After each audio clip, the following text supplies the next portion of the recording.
जय हिंद साथियों, मैं अनिल कुमार फिर से अपने यूट्यूब चैनल पर आप लोगों का स्वागत करता हूं। दोस्तों, आज के सेशन का मेरा जो टॉपिक है वो आपको स्टैटिक जीके का टॉपिक है। इसके अंतर्गत हम लोग क्या करेंगे कि संविधान निर्माण से संबंधित जो आपको विभिन्न पहलुओं है उस पर हम लोग क्या करेंगे कि आपको अध्ययन करेंगे, और इस अध्ययन का जो फॉर्मेट होगा वो आपको एमसीक्यू होगा। तो चलिए साथियों, आज के इस सेशन को शुरू करते हैं, ठीक है ना।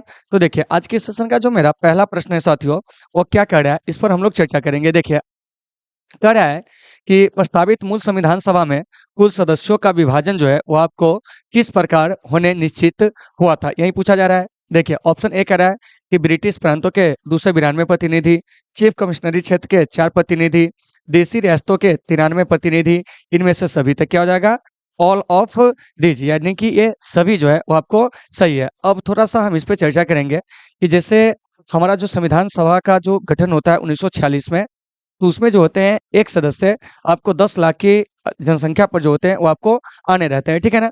तो संविधान सभा में उस समय टोटल 389 सदस्य जो है वो आपको आने रहते हैं, ठीक है ना।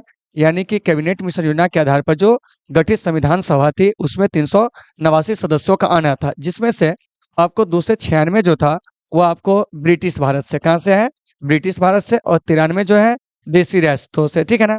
तो यहीं पर इसको हमें क्या करना है कि फिर से बांटकर पढ़ लेना है। जैसे ये 296 है, तो इस 296 को 292 आप प्लस 4 कर लीजिए। इसका मतलब क्या हुआ, समझिए। तो ये जो आपको ब्रिटिश प्रांत है, इस ब्रिटिश प्रांत से जो है 292 आना था, ठीक है ना। 4 जो है वो आपको मुख्य आयुक्त से, यानी कि चीफ कमिश्नरी जो आपको क्षेत्र है वहां से आना था, और ये जो 93 सीट जो है वो आपको देशी रियासतों के लिए था। तो यहाँ से एक बात आती है, क्या, ध्यान दीजिएगा थोड़ा सा, ठीक है ना, कि ये जो 296 सीट है यहाँ पर क्या होना था, तो यहाँ पर अप्रत्यक्ष रूप से जो है वो आपको निर्वाचन होना था, क्या है, निर्वाचन होना था। जबकि आपको 93 सीट जो था वो आपको देशी रियासतों के लिए था, जो कि आपको मनोनयन होना था। तो यहाँ से ये भी प्रश्न पूछे जाएंगे, तो वहीं आपका एक नंबर जो प्रश्न करा है उस हिसाब से इसका जो सही आंसर हो जाएगा वो आपको क्या हो जाएगा, तो डी हो जाएगा, ठीक है ना। तो एक का सही आंसर आपको डी हो जाएगा। चलिए, फिर यहाँ से एक बात आती है कि संविधान सभा का गठन किस योजना के तहत हुआ था, तो हम कहेंगे आपको, यानी कि कैबिनेट मिशन योजना के तहत। चलिए, अब चलते हैं अगले प्रश्न की ओर। क्या कह रहा है, कह रहा है कि संविधान सभा में भारत के राष्ट्रीय ध्वज का प्रस्ताव जो है किसने पेश किया था। देखिए, यहाँ पर हो जाएगा राष्ट्रीय ध्वज का प्रस्ताव किसने पेश किया। ऑप्शन कह रहा है doctor B R Ambedkar, Pandit Jawaharlal Nehru, Govind Vallabh Pant, और आपको वल्लभ भाई पटेल। तो देखिए, तो संविधान सभा में राष्ट्रीय ध्वज का जो प्रस्ताव पेश किया था ना वो आपको पंडित जवाहरलाल नेहरू। तो इसका जो सही आंसर हो जाएगा साथियों, ऑप्शन नंबर जो बी है वो। फिर यहाँ से आ जाइए कि थोड़ा सा पंडित नेहरू के बारे में जान लेते हैं। तो पंडित नेहरू को आधुनिक भारत का निर्माता कहा जाता है, और इन्हें जो है भारतीय विदेश नीति का जो है वो आपको जनक जो है वो आपको कहा जाता है। क्यों कहा जाता है, क्योंकि ये भारत के क्या थे कि आपको प्रथम कहेंगे विदेश मंत्री, क्या कहेंगे, प्रथम विदेश मंत्री साथियों, ठीक है ना। इसके अलावे प्रथम अगर प्रधानमंत्री कहा जाए भारत के, ठीक है ना, तो वो भी कौन थे, तो आपको पंडित जवाहरलाल नेहरू। तो साथियों, आपके एग्जाम में ये सभी कुछ पूछे जा सकते हैं। तो फिर यहाँ से एक प्रश्न आएगा कि पंडित जवाहरलाल नेहरू का प्रधानमंत्री के रूप में कार्यकाल क्या था, तो 1947 से 1964 अब तक का सबसे लंबा कार्यकाल जो है इन्हीं का है। तो ये सभी चीज आपके एग्जाम में पूछे जा सकते हैं, इसे देख लीजिएगा। डॉक्टर बी आर अम्बेडकर संविधान बनाने वाली जो प्रारूप समिति थे उसके ये क्या थे कि आपको अध्यक्ष थे। उसके बाद है गोविंद वल्लभ पंत। तो देखिए, गोविंद वल्लभ पंत जो है भारत विभाजन की जो योजना है उसको क्या किए थे कि आपको भारतीय राष्ट्रीय कांग्रेस के सम्मेलन में पेश किए थे। उसके बाद है वल्लभ भाई पटेल, इन्हें हम लोग आयरन मैन ऑफ इंडिया के नाम से भी क्या करते हैं कि आपको जानते हैं। तो कभी कभी आपके एग्जाम में क्वेश्चन पूछ लिए जाएंगे कि बताइए कि आयरन मैन ऑफ इंडिया के नाम से जो है किन्हें जाना जाता है। तो साथियों, आयरन मैन ऑफ इंडिया के नाम से अगर कहा जाए तो आपको सरदार वल्लभ भाई पटेल को जाना जाता है। इन्हीं को भारत का लौह पुरुष भी जो है वो आपको कहा जाता है। इन्हीं को जो है वो आपको भारत का बिस्मार्क भी कहा जाता है, क्योंकि देशी रियासतों के एकीकरण का जो श्रेय जाता है वो आपको सरदार वल्लभ भाई पटेल को जाता है। तो उम्मीद है कि आप इसे समझ गए होंगे। तो दू का जो सही आंसर हो जाएगा वो आपको बी हो जाएगा, ठीक है ना। अब चलिए, अब हम चलते हैं अगले प्रश्न की ओर। अगला प्रश्न हमारा क्या कर रहा है उस पर हम लोग क्या करेंगे, बात करेंगे। और थोड़ा सा एक चीज और याद रखिएगा, भारत के जो प्रथम विधि मंत्री थे, कानून मंत्री, वो आपको कौन थे, तो ये आपको डॉक्टर बी आर अम्बेडकर साहब थे। तो देखिए, तो आपके एग्जाम में इस सबसे प्रश्न सब जो होते हैं पूछे जाते हैं। फिर यहाँ से बात आ जाएगी, थोड़ा-सा पटेल जी के बारे में जान लीजिए। तो पटेल जी जो थे, वो आपको देश के पहले क्या थे कि आपको उप प्रधानमंत्री, ठीक है ना? देखिए, पटेल जी के बारे में भी आपसे जो क्वेश्चन है, ये सब आपको पूछे जा सकते हैं, ठीक है ना? तो देखिए, तो पहले क्या कहेंगे, आपको उप प्रधानमंत्री, इसके अलावे आपको एक चीज़ और याद रखिएगा, देश के पहले गृह मंत्री क्या है? गृह मंत्री कौन थे? तो कहेंगे सरदार वल्लभ भाई पटेल। तो ये सारे चीज़ आपके एग्ज़ाम में पूछे जा सकते हैं। और अभी के जो गृह मंत्री कौन है? तो कहेंगे आपको श्री अमित शाह, ठीक है ना? तो 2 का सही आंसर बी हो जाएगा। चलिए 3 में कह रहा है कि जवाहरलाल नेहरू भारत के प्रथम प्रधानमंत्री कब बने थे? तो साथियों, जवाहरलाल नेहरू भारत के प्रथम प्रधानमंत्री जो बने थे 1947 में, और 1947 से याद रखिएगा कि 1964 तक ये प्रधानमंत्री पद पर रहे थे, और अब तक लगातार 3 कार्यकाल के लिए चुने गए। ये पहले क्या है कि आपको प्रधानमंत्री है, और प्रधानमंत्री पद पर अब तक इनका सबसे लंबा कार्यकाल जो है वो आपको है। तो ये सारे चीज़ आपसे पूछे जा सकते हैं। फिर इसमें और भी वर्ष, जैसे देखिए 1946, तो 1946 में क्या हुआ था? तो आपको संविधान सभा का क्या हुआ था कि आपको गठन हुआ था, इसे याद रखिएगा। 1948 में 30 जनवरी का वो दिन होता है जिस दिन राष्ट्रपिता महात्मा गांधी की हत्या जो होती है वो आपको कर दी जाती है।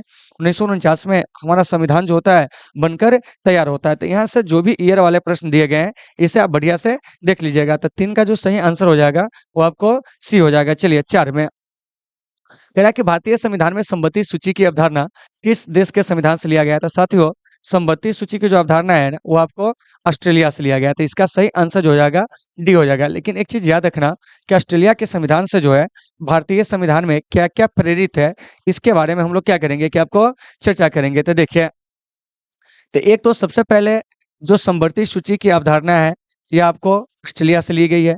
इसके अलावे आपको प्रस्तावना की जो भाषा है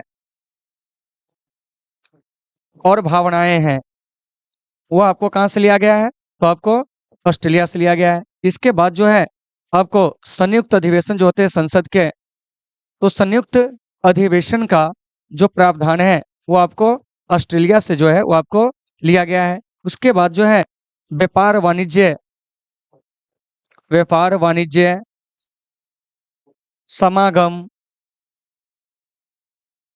की जो स्वतंत्रता है वो आपको कहाँ से प्रेरित है? वो आपको ऑस्ट्रेलिया से प्रेरित है। तो देखिए, तो ये चारों चीज जो है ना, याद रखिएगा, सब कहाँ से प्रेरित है? ऑस्ट्रेलिया से। उसके बाद कनाडा से।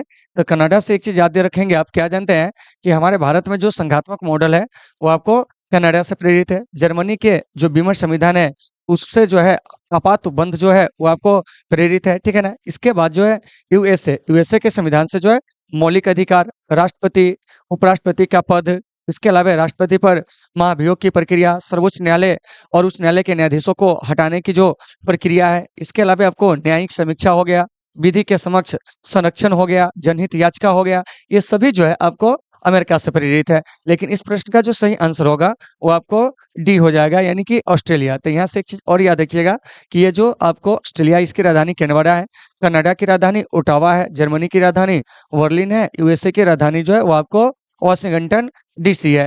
तो आपके एग्जाम में जिस प्रकार से प्रश्न पूछे जाए आप उसे बढ़िया से देख लीजिएगा। तो 4 का सही आंसर आपको डी हो जाएगा। चलिए अब हम चलते हैं 5 में। क्या कह रहे हैं कि भारत एक है, कड़ा हिंदू राष्ट्र, धर्मनिरपेक्ष राष्ट्र, हिंदू मुस्लिम राष्ट्र, इनमें से कोई नहीं। तो भारत जो है एक धर्मनिरपेक्ष राष्ट्र है। तो ऑप्शन नंबर 20 का सही हो जाएगा। देखिए, धर्म निरपेक्ष राष्ट्र कहने का मतलब क्या हुआ कि राज्य स्तर पर उस देश का जो कोई अपना धर्म नहीं हो, तो उसी को हम लोग क्या कहेंगे? धर्मनिरपेक्ष देश कहेंगे। तो भारत के संविधान की प्रस्तावना में भी जो है वो आपको धर्मनिरपेक्ष शब्द का जो है वो आपको उल्लेख किया गया है।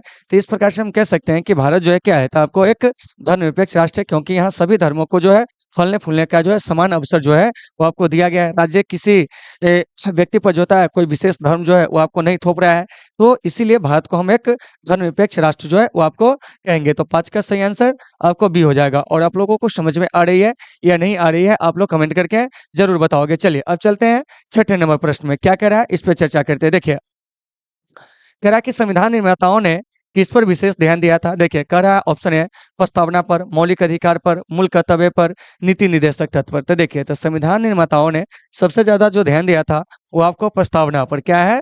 प्रस्तावना, यानी कि प्रियम्बल, या इसी को कहते हैं हम लोग उद्देश्य का। तो देखिए, भारतीय संविधान की जो प्रस्तावना है वो पंडित नेहरू के द्वारा बनाए गए और पेश किए गए उद्देश्य प्रस्ताव पर आधारित है।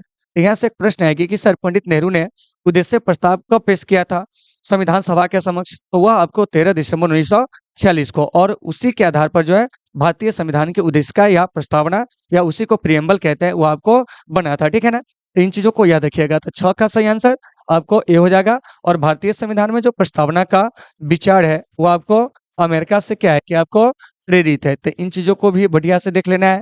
उसके बाद है प्रस्तावना की जो भाषा है, क्या है?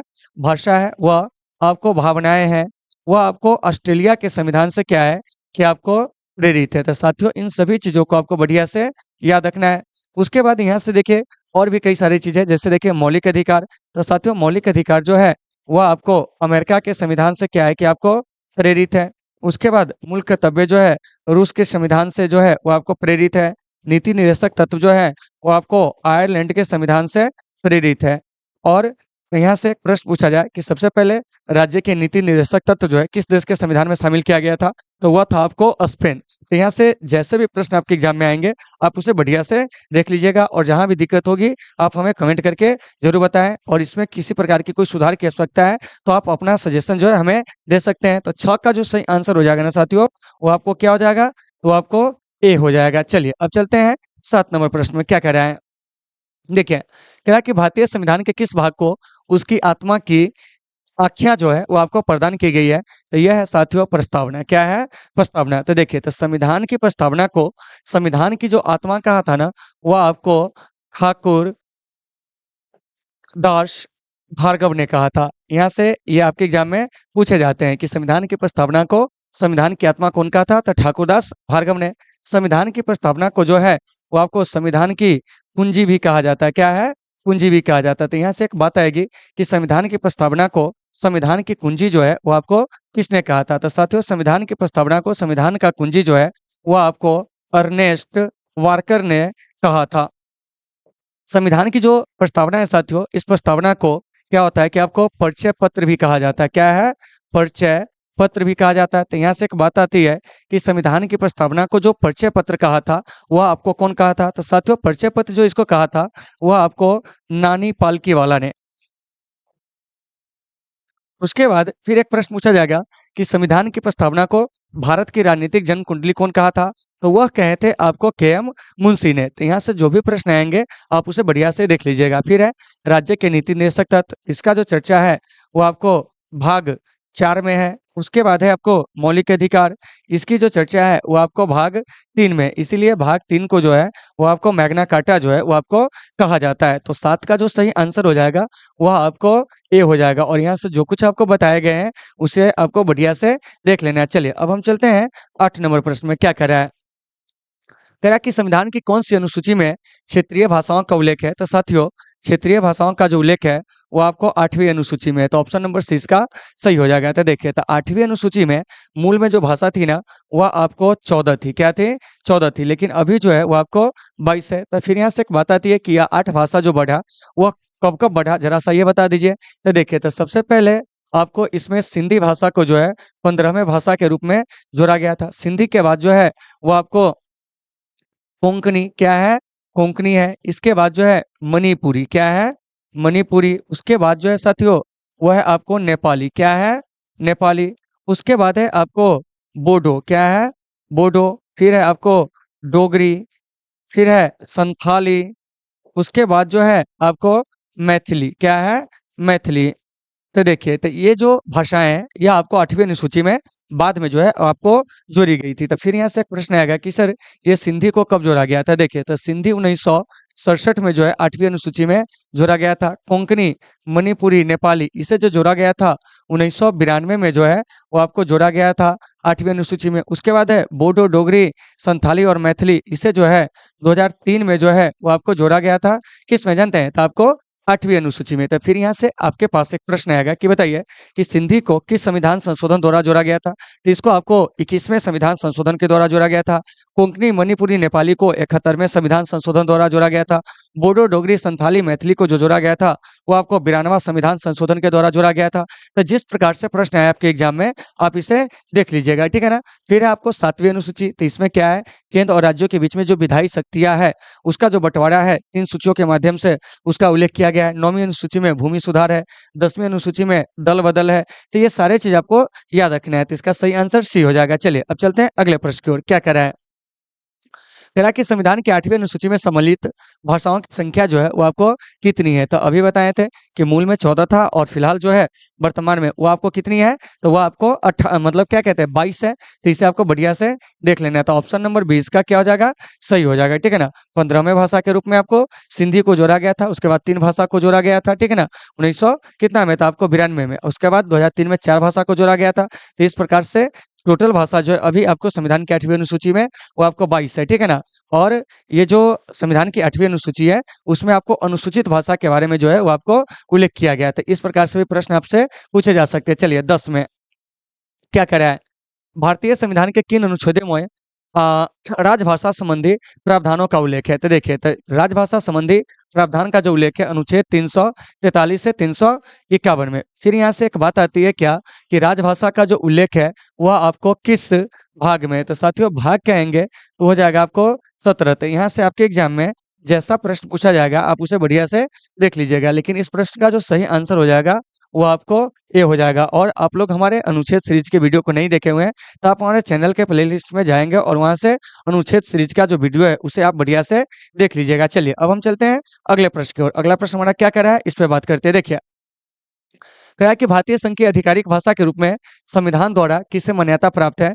तो साथियों यह है आपको क्या जानते हैं, तो आपको हिंदी को, क्या है, हिंदी को, ठीक है ना। तो इस बात को आपको अच्छे से याद रखना है। और हिंदी को जो है वो आपको क्या है जानते हैं कि जो राजभाषा के रूप में जो मान्यता दिया गया है, ठीक है ना, अनुच्छेद 343 के क्या है कि आपको एक के तहत, ठीक है ना। तो ऐसे भी प्रश्न पूछे जा सकते हैं कि देवनागरी लिपि में लिखित जो है हिंदी भारत की राजभाषा होगी, यह बात कहाँ उल्लेखित किया गया है, तो क्या कहेंगे, तो अनुच्छेद 343 के एक में। तो इसका सही आंसर जो हो जाएगा वो आपको बी हो जाएगा। चलिए अब चलते हैं आगे, अगला क्या कह रहा है इस पे बात करेंगे। देखिए, कह रहा है कि संविधान के किस अनुच्छेद के अंतर्गत हिंदी को राजभाषा के रूप में दर्जा दिया गया। अभी बताएं, तो हिंदी को जो राजभाषा के रूप में दर्जा दिया गया है अनुच्छेद 343 के एक के तहत। और हिंदी जो है किस लिपि में लिखे जाते हैं, तो याद रखेंगे वो आपको देवनागरी लिपि में जो होते हैं वो आपको लिखे जाते हैं। तो 12 का जो सही आंसर हो जाएगा वो आपको डी हो जाएगा, ठीक है ना। और आप लोगों को क्लास कैसी लग रही है आप लोग अपना फीडबैक कमेंट करके जरूर देंगे। चलिए अब चलते हैं 13 में, क्या कह रहा है सुनिए। कह रहा है कि 1955 में गठित राजभाषा आयोग के प्रथम अध्यक्ष कौन थे। मतलब क्या हुआ कि पहले राजभाषा आयोग जो गठित हुआ था वो आपको 1955 में। यहाँ से ये दो प्रश्न सीख लीजिए, ठीक है ना।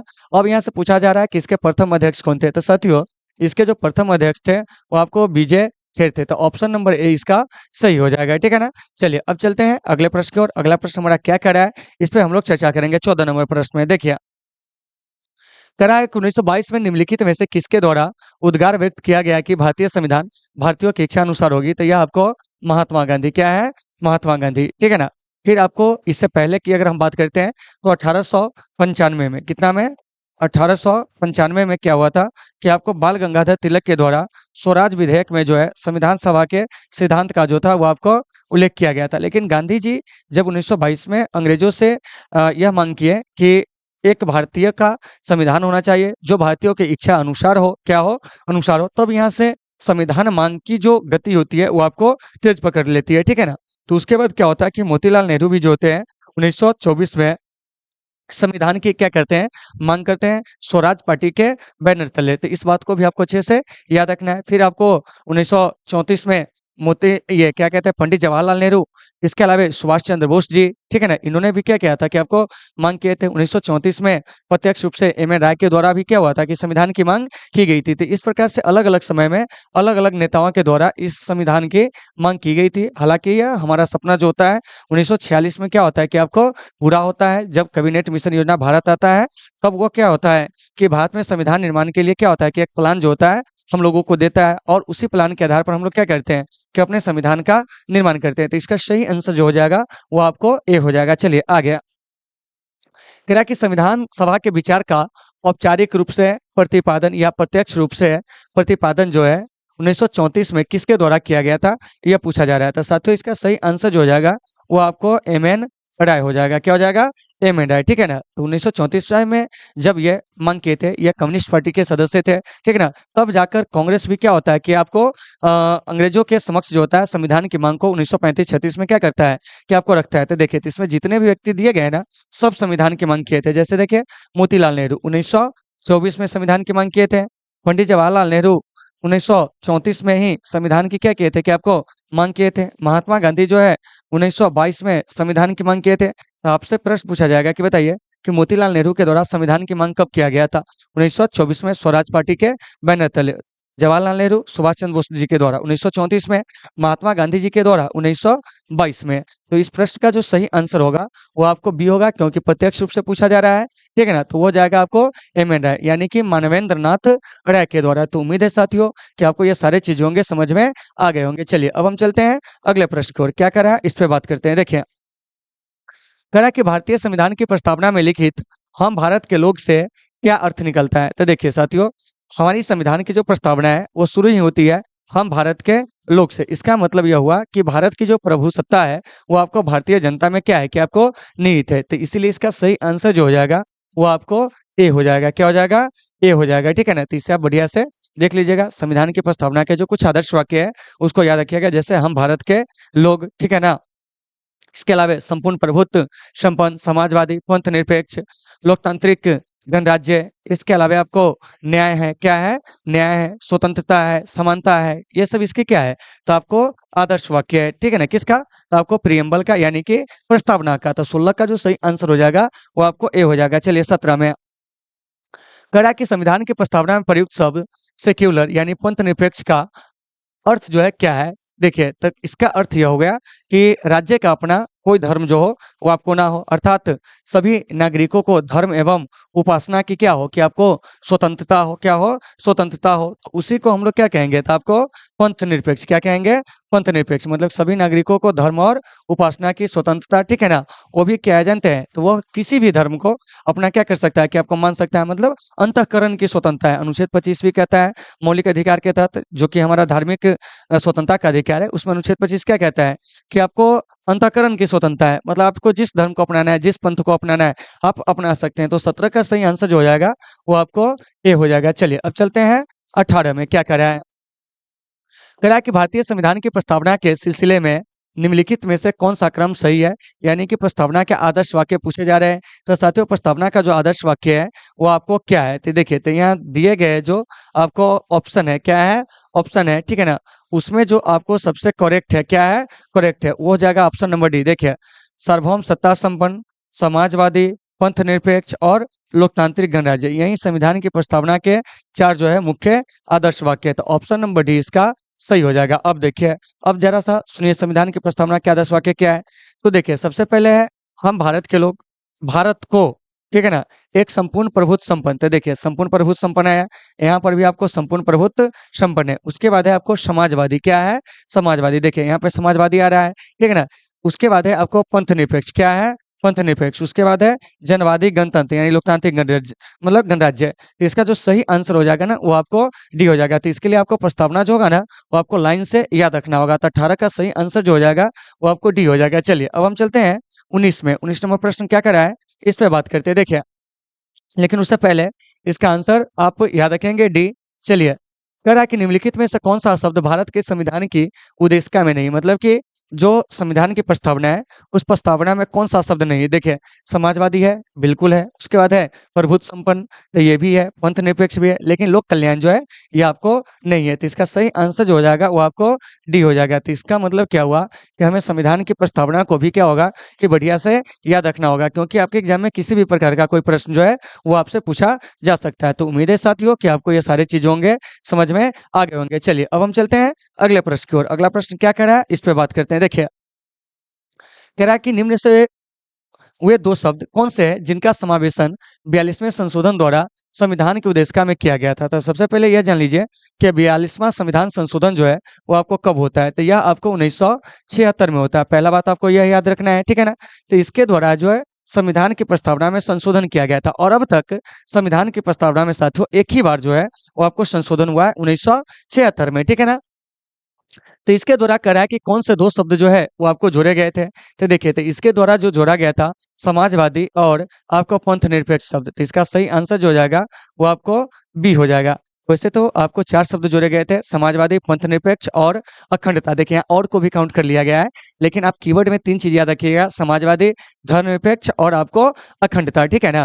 तो इसका सही आंसर आपको क्या हो जाएगा, तो बी हो जाएगा। और एक चीज याद रखिएगा, संविधान की प्रस्तावना में भारत शब्द का जो उल्लेख है वह मात्र आपको 2 बार है, और संविधान की प्रस्तावना में एक ही बार संशोधन हुआ है अब तक, जो कि आपको 1976 में। और संविधान की प्रस्तावना जो है संविधान का क्या है, तो आपको मूल हिस्सा है, ठीक है ना। तो ये सारे चीज आपके कॉन्सेप्ट से जो है क्वेश्चन पूछे जा सकते हैं, तो आप उसे बढ़िया से देख लेंगे। चलिए अब चलते हैं 21 में, लेकिन उससे पहले इसका आंसर जान लीजिए, वो आपको बी होगा। देखिए कह रहा है कि 1942 में किस योजना के तहत यह स्वीकार किया गया है कि भारत में एक निर्वाचित संविधान सभा का गठन होगा, जो युद्ध उपरांत संविधान का क्या करेगी, कि आपको निर्माण करेगी, ठीक है ना। तो देखिए, तो इसका जो सही आंसर हो जाएगा साथियों, वो आपको क्या हो जाएगा जानते हैं, हो जाएगा क्रिप्स योजना।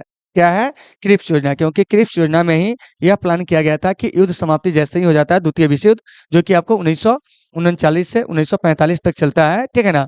तो 1942 में यह योजना आती है। तो यह योजना अपना एक प्रस्ताव रखता है कि जैसे ही क्या होगा जानते हैं, कि आपको युद्ध समाप्त होगी और तो हम क्या करेंगे, एक संविधान सभा का क्या करेंगे, निर्माण करेंगे। लेकिन उससे पहले भारतीयों को हमें युद्ध में मदद करना होगा। तो गांधी जी ने और कांग्रेस ने क्या किया कि इस योजना को अस्वीकार कर दिए, ठीक है ना। इसको पोस्ट डेटेड चेक है कि यह आगे की तारीख का एक चेक है, जिसका बैंक जो है नष्ट होने वाला है। क्रिप्स मिशन योजना के बारे में कौन था, आपको गांधी जी। तो देखिए, तो यहाँ से ये भी याद रखिएगा, क्रिप्स मिशन कब आया था, 1942 में। कैबिनेट मिशन योजना 1900 आपको 46 में। बेबल जो होता है भारत का व्यवसाय बनकर आता है 1943 में। और यह अपना एक प्लान जो होता है भारतीयों के सामने रखता है 1943 में, उसको कहा गया बेबल योजना। और इसी बेबल योजना पर विचार करने के लिए 1945 में क्या होता है कि शिमला में एक सम्मेलन होता है। उसके बाद है आपको माउंटबेटन योजना। तो देखिए, तो माउंटबेटन योजना 1947 में जो होते हैं पेश किए जाते हैं, और इसी के तहत भारत का क्या होता है कि आपको विभाजन होता है। तो साथियों, आपके एग्जाम में जिस प्रकार से प्रश्न पूछे जाए आप उसे बढ़िया से देख लीजिएगा। तो ये जो देख रहे हैं 21 नंबर प्रश्न, इसका सही आंसर जो हो जाएगा वो आपको ए हो जाएगा। चलिए अब हम चलते हैं 23 में, सॉरी 23 कहते हैं 22 में।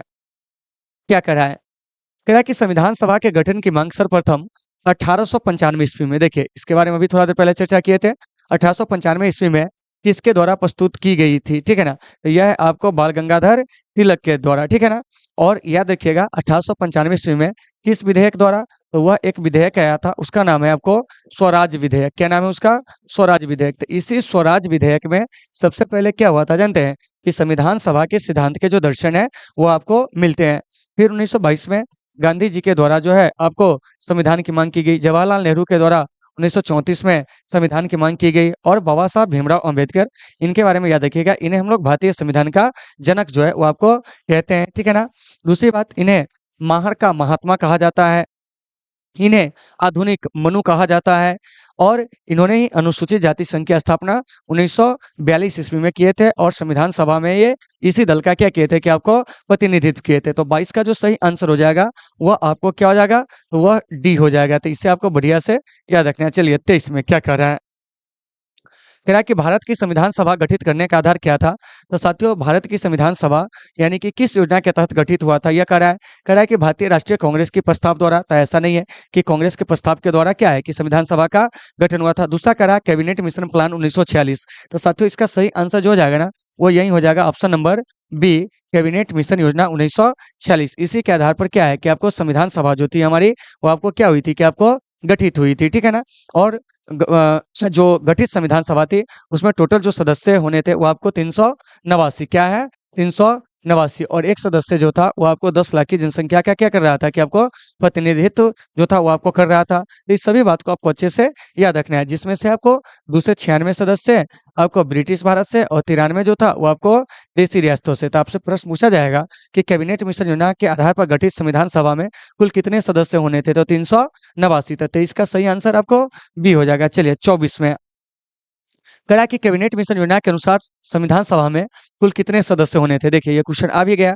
तो कुल सदस्य होने थे 389, क्या है 389, जिसमें से दूसरे 92 जो है वो आपको कहाँ से जानते हैं, तो आपको ब्रिटिश फ्रांस से, याद रखिएगा कितना, ब्रिटिश फ्रांस से। उसके बाद 4 जो है वो आपको चीफ कमिश्नरी जो आपको क्षेत्र है वहां से होना था। उसके बाद है आपको 93 जो कि आपको देसी रियासतों से आना था, और देसी रियासतों वाले सदस्यों का जो था साथियों वो आपको मनोनयन होना था, और जबकि ब्रिटिश फ्रांस से आने वाले सदस्यों का अप्रत्यक्ष रूप से चुनाव होना था। तो टोटल को जो लीजिए कितना हो गया, तो जैसे देखिए 2 3 5 इधर 9 9 18 300 कितना हो गया 85, और 4 को जो है इधर वाला इसको जोड़ दीजिए तो टोटल 389। तो यही ना पूछ रहा है कि कैबिनेट मिशन योजना के आधार पर गठित संविधान सभा में टोटल कितने सदस्य होने थे, तो क्या कहिएगा 389, ठीक है ना। तो उम्मीद है कि आप इसे समझ गए होंगे। चलिए अब चलते हैं 25 में क्या कह रहा है, सुनिए। कह रहा है इंडिया डिवाइडेड के लेखक जो है कौन थे, तो साथियों इंडिया डिवाइडेड के जो लेखक थे डॉक्टर राजेंद्र प्रसाद। तो ऑप्शन नंबर डी इसका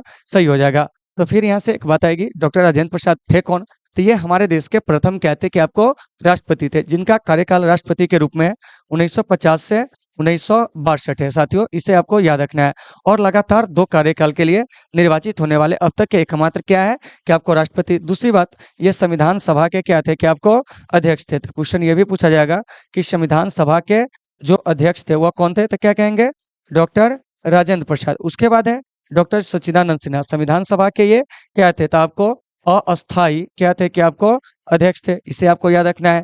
जयप्रकाश नारायण जी पटना के गांधी मैदान से संपूर्ण क्रांति का क्या किए थे कि आपको नारा दिए थे। तो साथियों जैसे भी प्रश्न आपके एग्जाम में आए आप उसे बढ़िया से क्या कर लेंगे, देख लेंगे। तो उम्मीद है कि आपको ये सारी चीज समझ में आ गए होंगे। तो इसका सही आंसर आपको डी हो जाएगा। चलिए 26 में करा कि पुनर्गठन के फलस्वरूप वर्ष 1947 में संविधान सभा के सदस्यों की संख्या कितनी रह गई थी। पुनर्गठन के बाद कह रहा है जो स्वतंत्रता अधिनियम आया था 1947 में, उसके बाद संविधान सभा में सदस्यों की संख्या जो थी वो आपको घट गई थी। क्या है, घट गई थी। तो घटने के बाद वह आपको 299 था, ठीक है ना, जिसमें से आपको 229 जो है वो आपको प्रांतों से आना था। कहाँ से आना था, प्रांतों से। और 70 जो सीटें थी वो आपको देसी रियासतों के लिए थे। तो इन चीजों को भी आपको अच्छे से याद रखना है। यानी कि स्वतंत्रता अधिनियम 1947 का संविधान सभा पर यह प्रभाव पड़ा कि सबसे पहले संविधान सभा में सदस्यों की संख्या कम हो गई, सदस्यों की संख्या कम होकर 299 हो गया, जिसमें से 229 प्रांतों के लिए और 70 सीटें जो है वो आपको देसी रियासतों के लिए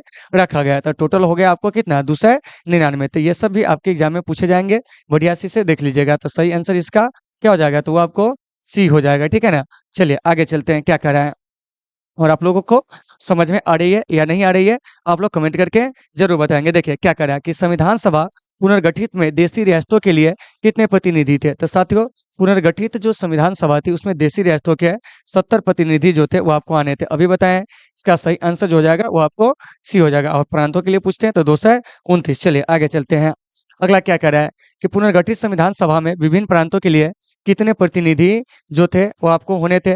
तो देखिए तो पुनर्गठित संविधान सभा में विभिन्न प्रांतों के लिए जो है साथियों वो आपको 229 प्रतिनिधि होने थे। तो इसका सही आंसर जो हो जाएगा वो आपको सी हो जाएगा। चलिए आगे कह रहा है कि कैबिनेट मिशन योजना के अंतर्गत संविधान निर्माता परिषद में प्रत्येक प्रांत की आवंटित सदस्य संख्या निर्धारित करने के लिए एक प्रतिनिधि कितनी जनसंख्या के अनुपात में था।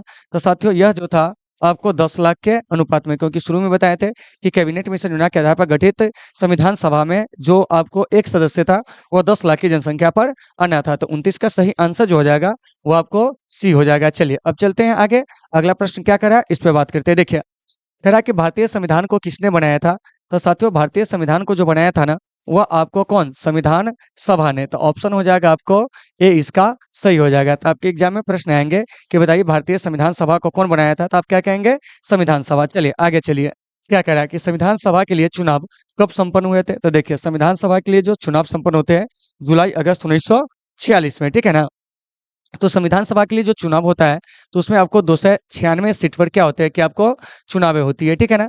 मतलब चुनाव जो है 296 सीटें पर होती है, जिसमें से आपको 208 सीट जो है वो आपको कांग्रेस को मिलता है, INC को मिलता है। उसके बाद 73 सीट जो है ऑल इंडिया क्या है, ऑल इंडिया जो मुस्लिम लीग है उसको मिलता है। उसके बाद है 15 सीटें जो है वो आपको अन्य को मिलता है, ठीक है ना। तो चुनाव के परिणाम को भी आप यह देखिएगा कि जो संविधान सभा के लिए चुनाव हुए थे उसमें आपको कांग्रेस को कितना सीट मिला था, 208, मुस्लिम लीग को 73 और अन्य को 15, ठीक है ना। तो इसके बाद जब संविधान सभा की पहली बैठक होती है तो उस बैठक का क्या होता है कि मुस्लिम लीग जो होता है बहिष्कार करता है। बहिष्कार करने के पीछे कारण यह था कि इसके एक तो सबसे पहले सदस्यों की संख्या जो थी वो आपको कम थी, इसका प्रतिनिधित्व कम था। दूसरा बात यह था कि वह पाकिस्तान के लिए एक अलग संविधान सभा जो था वो आपको चाहता था। तो 31 का सही आंसर जो हो जाएगा वो आपको बी हो जाएगा। चलिए अब चलते हैं आगे। क्या कह रहा है, कह रहा है कि संविधान सभा का प्रथम अधिवेशन कहाँ हुआ था। तो साथियों संविधान सभा का प्रथम अधिवेशन जो है वो आपको दिल्ली में हुआ था। और एक चीज याद रखिएगा, संविधान सभा का प्रथम अधिवेशन कब तक चलता है, तो ये आपको 9 दिसंबर 1946 से आपको 23 दिसंबर 1946 तक संविधान सभा का प्रथम अधिवेशन चलता है। और संविधान सभा का याद रखिएगा टोटल जो अधिवेशन हुए थे वो आपको 6 हुए थे। कितने अधिवेशन हुए थे, 6। तो आपके एग्जाम में ये भी प्रश्न पूछा जाएगा कि संविधान सभा के कुल कितने अधिवेशन हुए थे, तो क्या कहिएगा, 6 अधिवेशन हुए थे। दूसरी बात आपको यह भी याद रखना है कि संविधान सभा का अंतिम जो अधिवेशन है वो आपको कब हुआ था, तो संविधान सभा का अंतिम अधिवेशन जो है वो आपको 24 जनवरी 1950 को हुआ था। और यह छठा अधिवेशन था, ठीक है ना। तो टोटल अधिवेशन 6 हुए थे, तो छठवां कब हुआ था, 24 जनवरी 1950 को पहला अधिवेशन, 9 दिसंबर 1946 से 23 दिसंबर 1946 को। संविधान सभा का जो पहला अधिवेशन था वो आपको दिल्ली में हुआ था, ठीक है ना, संसद भवन के केंद्रीय कक्ष में। तो इसको आपको अच्छे से याद रखना है, उसी को आप लोग सेंट्रल हॉल कहते हैं। तो ऑप्शन नंबर डी इसका सही हो जाएगा। चलिए 33 में कह रहा है कि संविधान सभा का पहला सत्र जो है वो आपको कब हुआ था। तो साथियों संविधान सभा का जो पहला सत्र है 9 दिसंबर 1946 को हुआ था। तो ऑप्शन नंबर जो इसका क्या है, बी, वो सही हो जाएगा। और एक चीज याद रखिएगा, क्या जानते हैं कि संविधान सभा के टोटल 11 सत्र हुए थे, लेकिन अंतिम बैठक को मिला देंगे तो वह टोटल हो जाएंगे आपको 12 सत्र। तो आपके एग्जाम में कैसे पूछा जाता है प्रश्न, आप देख लीजिएगा। अगर सीधे पूछा जाए संविधान सभा के जो है आपको कितने सत्र हुए थे, तो आप कहेंगे 11, लेकिन इसमें पूछ दिया जाएगा अंतिम बैठक को मिलाकर कुल कितने सत्र हुए थे, तो वो आपको 12। तो इसका जो पहला सत्र हुआ था 9 दिसंबर 1946 को, और इस सत्र की जो अध्यक्षता किए थे वो आपको डॉक्टर सच्चिदानंद सिन्हा ने। तो आपके एग्जाम में ये भी प्रश्न पूछे जा सकते हैं कि बताइए कि संविधान सभा के जो प्रथम आपको अधिवेशन हुआ था या प्रथम बैठक हुआ था उसकी अध्यक्षता कौन किए थे, डॉक्टर सच्चिदानंद सिन्हा, सबसे बुजुर्ग सदस्य होने के नाते। तो ऑप्शन नंबर जो बी है इसका वो सही है। चलिए आगे। कह रहा है कि 11 दिसंबर 1946 को किसे संविधान सभा का अस्थायी अध्यक्ष जो है चुना गया था। तो साथियों संविधान सभा का अस्थायी अध्यक्ष जो है 11 दिसंबर 1946 को डॉक्टर राजेंद्र प्रसाद को चुना गया था। तो ऑप्शन नंबर 20 का सही हो जाएगा। देखिए, और 11 दिसंबर को ही क्या है, बी एन राव को, क्या कहेंगे, बी एन जो राव है उनको क्या हुआ था कि संवैधानिक सलाहकार के रूप में क्या किया गया था कि आपको चुना गया था। देखिए ये सब 11 दिसंबर का ही क्या है कि आपको कर रहे हैं, ठीक है ना। तो ये सब आपको अच्छे से याद रखना है। फिर यहाँ से साथियों एक चीज और याद रखेंगे कि इसी दिन 2 उपाध्यक्ष जो थे वो भी चुने गए थे। एक है आपको बीटी कृष्णामाचारी, याद रखेंगे इनका नाम, बीटी कृष्णामाचारी। और एक जो है आपको एच सी मुखर्जी, क्या है, एच सी मुखर्जी। ये दोनों जो है संविधान सभा के उपाध्यक्ष चुने गए थे 11 दिसंबर को ही। कितना को, 11 दिसंबर को। तो आपसे प्रश्न पूछा जाएगा कि संविधान सभा के उपाध्यक्ष बीटी कृष्णामाचारी और एच सी मुखर्जी को कब चुना गया था, तो क्या कहिएगा, 11 दिसंबर 1946 को। बी एन राव को तो आपको 11 दिसंबर 1946 को संविधान सभा का संवैधानिक सलाहकार। पंडित नेहरू, इनके बारे में याद रखिएगा, इन्होंने क्या किया था कि संविधान सभा के समक्ष उद्देश्य प्रस्ताव पेश किए थे। संघीय शक्ति समिति के अध्यक्ष थे। डॉक्टर बी आर अम्बेडकर, तो डॉक्टर बी आर अम्बेडकर जो थे वो आपको प्रारूप समिति के क्या थे कि आपको अध्यक्ष थे।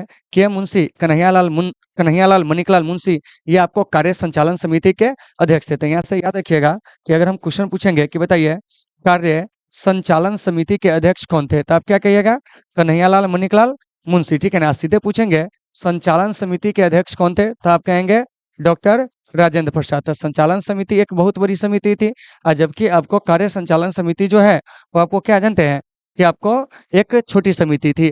और संविधान को बनाने के लिए जो है कुल मिलाकर जो थे वो आपको 17 समितियां जो थी वो आपको गठित हुई थी, जिसे आपको अच्छे से याद रखना है, ठीक है ना। और हम आज से पहले तक बस इतना पढ़े थे कि संविधान निर्माण हेतु 13 समितियों का गठन किया गया था। लेकिन कल जब हम आपको रवीश कुमार जी का जब प्राइम टाइम देखे थे यूट्यूब पे, ठीक है ना, तो उसमें हमें यह जानकारी मिली कि संविधान सभा के कुल जो है वो आपको क्या थे कि निर्माण के लिए 17 समितियां जो थी वो आपको गठित हुई थी। तो इसे आपको बढ़िया से जान लेना है। तो इसका सही आंसर आपको बी हो जाएगा, ठीक है ना। चलिए आगे चलते हैं। क्या करा है, संविधान सभा में किस प्रांत का प्रतिनिधित्व सबसे अधिक था, मतलब पूछा जा रहा है कि संविधान सभा में सबसे अधिक प्रतिनिधि किस प्रांत से थे, तो वो आपको संयुक्त प्रांत से जो कि 55 प्रतिनिधि थे। उसके बाद है मद्रास से जो कि आपको 49 प्रतिनिधि थे। तो इसे आपको याद रखना है। और इसी में देशी रियासत का पूछेंगे तो हो जाएगा मैसूर रियासत से 7 और दूसरा है त्रावणकोर रियासत जहां से आपको 6 प्रतिनिधि थे, ठीक है ना।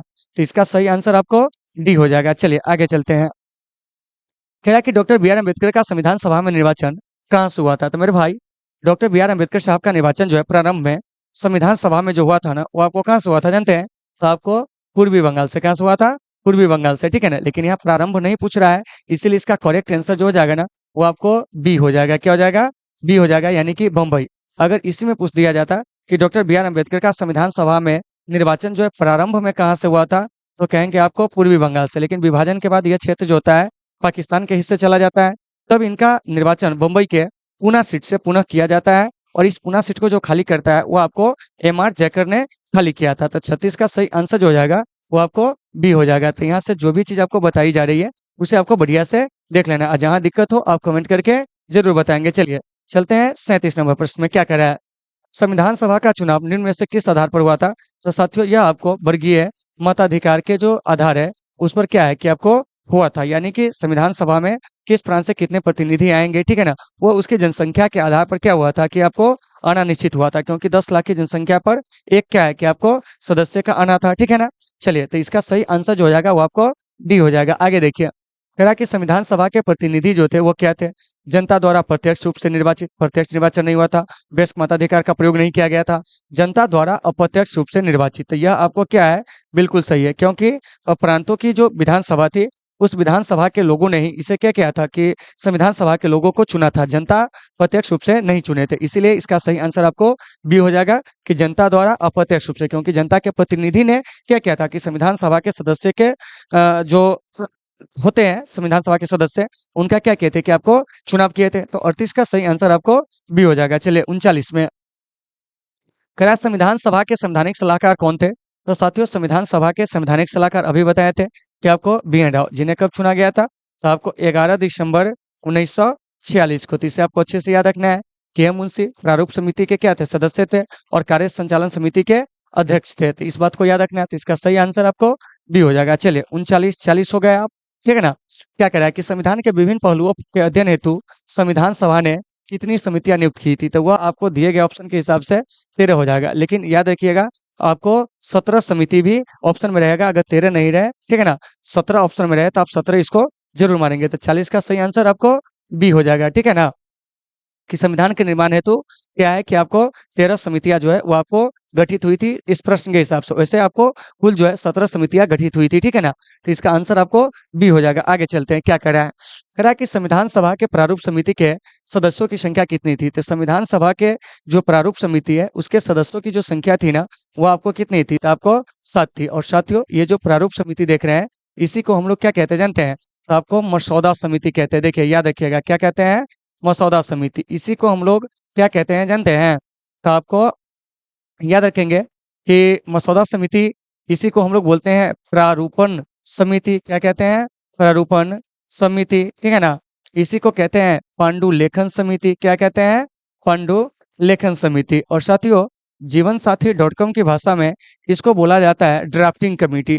तो इसके जो अध्यक्ष थे बाबा साहब भीमराव अम्बेडकर थे, और इसमें टोटल आपको 7 सदस्य थे अध्यक्ष को लेकर। और इसका जो गठन होता है वो कब होता है, 29 अगस्त 1947 को। और इसके गठन का एकमात्र उद्देश्य होता है संविधान के प्रारूप पर क्या करना है कि आपको विचार विमर्श करना है। तो 41 का जो सही आंसर हो जाएगा वो आपको सी हो जाएगा। चलिए 42 में, कह रहा है निम्न में से कौन भारतीय संविधान की प्रारूपण समिति के सदस्य नहीं थे।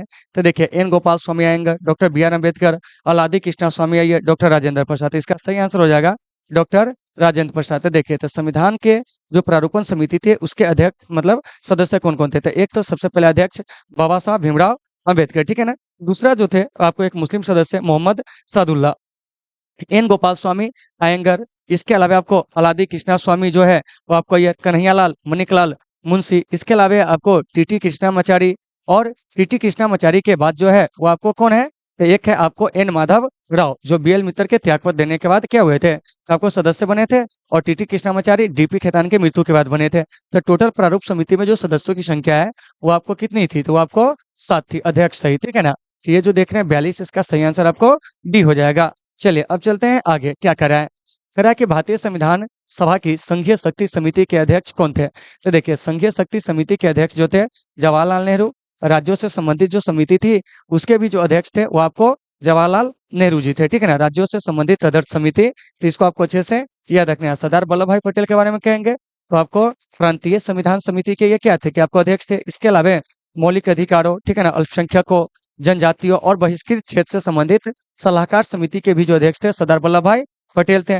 डॉक्टर बी आर अम्बेडकर प्रारूप समिति के अध्यक्ष थे। तो देखिए, तो अध्यक्ष किस समिति के कौन थे, ठीक है ना, ये सब आपको याद रखना है। और आप हमारे चैनल के प्लेलिस्ट में जाकर आप इसके संक्षिप्त जो वीडियो है उसको आप देखकर सारी चीजों को याद रख सकते हैं। तो 43 का सही आंसर जो हो जाएगा वो आपको सी हो जाएगा। चलिए 44 में कह रहा है कि संविधान निर्मात्री सभा में झंडा समिति के अध्यक्ष जो थे कौन थे? तो साथियों, झंडा समिति के जो अध्यक्ष थे वो आपको जेबी कृपलानी थे। तो ऑप्शन नंबर ए इसका सही हो जाएगा। प्रारूप समिति कहेंगे तो डॉक्टर बी आर अम्बेडकर। कार्य संचालन समिति कहेंगे के एम मुंशी। देखिए, कार्य संचालन समिति के एम मुंशी। कौन से शुरू हो रहा है? जवाहरलाल नेहरू। संघीय शक्ति समिति के जो अध्यक्ष थे वो आपको कौन थे जानते हैं? तो जवाहरलाल नेहरू। संघीय संविधान समिति के भी अध्यक्ष थे जवाहरलाल नेहरू। राज्यों से संबंधित जो आपको समिति है उसके भी अध्यक्ष थे जवाहरलाल नेहरू। तो इसका सही आंसर आपको ए हो जाएगा। चलिए 45 में कह रहा है कि संविधान सभा ने संविधान को अंतिम रूप से किस दिन पारित किया था? तो यह था आपको 26 नवंबर 1900 कितना जानते हैं? 49, क्योंकि इसी दिन हमारा संविधान बनकर तैयार होता है, आंशिक रूप से लागू होता है, इसको अंगीकृत कर लिया जाता है और 26 नवंबर को हम लोग क्या कहते हैं? संविधान दिवस के रूप में मनाते हैं। फिर यहाँ से एक बात आएगी, 26 जनवरी 1950 को क्या हुआ था? तो हमारा संविधान जो है वो आपको पूर्णतः क्या हुआ था कि आपको लागू हुआ था। क्या हुआ था? पूर्णतः लागू हुआ था। और 26 जनवरी को हम लोग गणतंत्र दिवस के रूप में क्या करते हैं कि आपको मनाते हैं। तो साथियों, इन सभी चीजों को आपको अच्छे से याद रखना है। तो इसका सही आंसर जो हो जाएगा वो आपको सी हो जाएगा। चलिए आगे चलते हैं। और 15 अगस्त 1947 को हमारा देश जो होता है वो आपको आजाद होता है। चलिए 46 में क्या कह रहा है?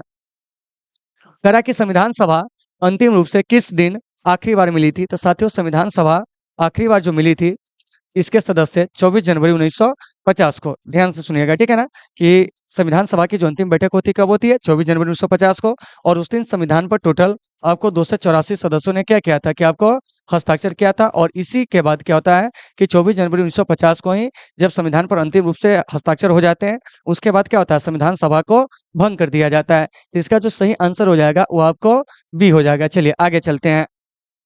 क्या कह रहा है? संविधान सभा के कितने उपस्थित सदस्यों ने संविधान पर हस्ताक्षर किए थे? तो आपको 284। और संविधान सभा की अंतिम बैठक होती कब है? तो 24 जनवरी 1950 को। और इसी बैठक में क्या होता है जानते हैं कि आपको 284 सदस्य जो होते हैं संविधान सभा के वो क्या करते हैं कि आपको हस्ताक्षर करते हैं। और इसी दिन संविधान सभा को फिर क्या कर दिया जाता है कि आपको भंग कर दिया जाता है। और इसी दिन डॉक्टर राजेंद्र प्रसाद को क्या होता है? देश का राष्ट्रपति जो होता है वो आपको चुन लिया जाता है। और इसी दिन भारत के राष्ट्रगान और राष्ट्रगीत को क्या होता है कि आपको अपना लिया जाता है। तो ये जो देख रहे हैं 47, इसका सही आंसर सी हो जाएगा। चलिए 48 में कह रहा है कि संविधान को 26 जनवरी के दिन लागू करने का निर्णय इसलिए लिया गया क्योंकि इस दिन क्या हुआ था? तो कांग्रेस ने इस तिथि को 1930 में क्या किया था कि स्वतंत्रता दिवस के रूप में मनाया था। और कांग्रेस के द्वारा आपको 1930 से 1947 तक प्रत्येक 26 जनवरी को जो है स्वतंत्रता दिवस के रूप में क्या किया गया था कि आपको मनाया गया था। तो इसका सही आंसर जो हो जाएगा वो आपको ए हो जाएगा। चलिए आगे चलते हैं। कह रहा है कि भारतीय संविधान सभा में महिला सदस्यों की कुल संख्या कितनी थी? तो वो आपको 15 थी। और एक चीज याद रखिएगा, महिला सदस्य की संख्या तो 15 थी, लेकिन पहली बैठक में जो होता है ना वो आपको 10 महिला सदस्य उपस्थित होता है। यानी कि 9 दिसंबर 1946 को संविधान सभा की जो पहली बैठक हुई थी उसमें 10 महिला सदस्य उपस्थित हुई थी, लेकिन टोटल महिला सदस्य कहेंगे तो वह आपको कितनी थी? तो आपको 15 थी। तो इसका सही आंसर आपको डी हो जाएगा। चलिए 50 में क्या कह रहा है? कह रहा है कि संविधान सभा के संचालन समिति के जो अध्यक्ष थे वो आपको कौन थे? तो साथियों, संचालन समिति के जो अध्यक्ष थे ना वो आपको कौन थे? डॉक्टर राजेंद्र प्रसाद थे। तो इसका सही आंसर जो हो जाएगा वो आपको क्या हो जाएगा? ए हो जाएगा। देखिए, संचालन समिति पूछे तब, इसके अलावा आपको वित्त और कर्मचारी समिति पूछे तब, इसके अलावा संविधान सभा का अस्थायी अध्यक्ष पूछे तब, संविधान सभा का अध्यक्ष पूछे तब, कौन हो जाएंगे? डॉक्टर राजेंद्र प्रसाद। जवाहरलाल नेहरू, ये आपको संघ शक्ति समिति के अध्यक्ष थे, संघीय संविधान समिति के अध्यक्ष थे, राज्यों से संबंधित समिति के अध्यक्ष थे। डॉक्टर बी आर अम्बेडकर प्रारूप समिति के अध्यक्ष थे। सरदार वल्लभ भाई पटेल आपको प्रांतीय संविधान समिति के क्या थे? अध्यक्ष थे। मौलिक अधिकारों, जनजातियों, अल्पसंख्यकों, बहिष्कृत क्षेत्रों से संबंधित जो सलाहकार समिति है उसके ये क्या थे कि आपको अध्यक्ष थे। तो उम्मीद है साथियों कि आपको ये सारे चीज जो होंगे समझ में आ गए होंगे। तो आज हम लोग क्या किया है जानते हैं कि आपको टोटल जो क्वेश्चन है क्या है 1 से 50 तक के जो प्रश्न है उसका हम लोग क्या किए हैं कि आपको एनालिसिस किया है, ठीक है ना? मतलब आज के सेशन में। तो साथियों प्रत्येक दिन आप लोगों के लिए कुछ ना कुछ जो है नए टॉपिक जो है वो आपको आते रहेंगे। तो आप उस टॉपिक से भी क्या करेंगे कि बढ़िया से अपनी तैयारी को जो है एक मजबूती प्रदान कर सकते हैं। और आप लोगों को साथियों वीडियो अच्छी लगती हो तो आप लोग अपने दोस्तों में भी ज़रूर शेयर करें। तो चलिए साथियों आज के इस सेशन को हम लोग यहीं पे विराम देते हैं। मिलेंगे फिर आपसे कल एक बेहतर क्लास के साथ। जब तक के लिए आप सभी साथियों से सुविधा take care all of you.